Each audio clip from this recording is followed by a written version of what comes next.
American diners are skipping breakfast. The breakfast day part has been a big struggle for many restaurants of late, according to this article by George Hajar.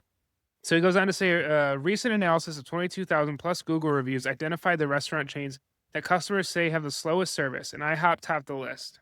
Meanwhile, fellow breakfast centric restaurants Cracker Barrel, First Watch, and Denny's ranked 4th, 5th, and 6th on the list, respectively.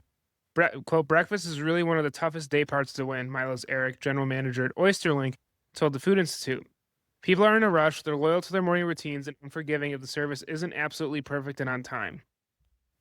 He goes on to say that the day part challenges restaurants because it's very demanding in terms of labor and supply. You have to open earlier, pay staff for prep, cooking, and cleanup during hours that generate low profits. You also have to get coffee, fresh eggs, and baked goods at the precise time. Making matters worse is that fast food chains are losing breakfast customers to convenience stores. Morning meal traffic to QSR chains rose 1% in the 3 months ending in July, while visits to food forward convenience stores climbed 9% in the same period. Quote, breakfast is one of the first day parts to be cut when consumers are tightening their wallets. Another element at play is an increased focus on health, where diners might feel they're more likely to get a nutritious breakfast at home. They go on to a section that McDonald's has long been the breakfast leader among fast food chains, dominating the morning day part thanks to menu items like the Egg McMuffin.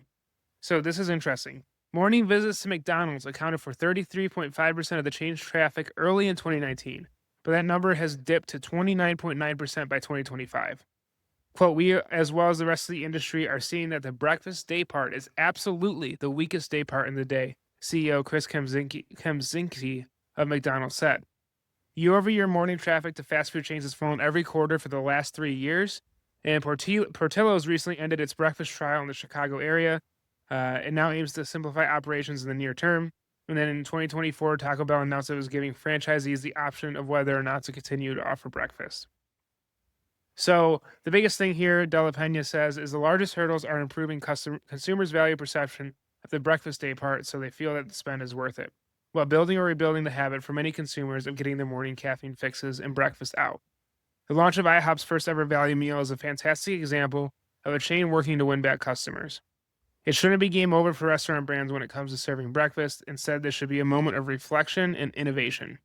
So, breakfast, you need it quick, you need it fast, it needs to be nutritious, keep you full, all those different things.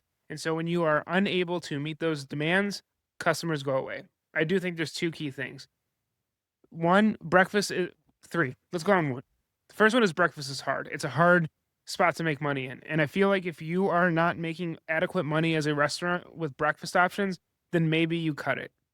It's a nice to have, but the data is showing right now that it's very, very hard to be making money in it.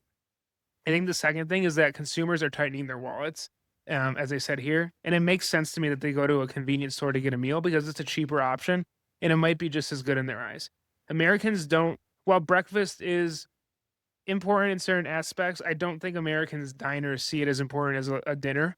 And so if they're going to spend their money somewhere, they're probably going to save it for dinner or a hearty lunch. I think the third thing is breakfast is always a difficult ask.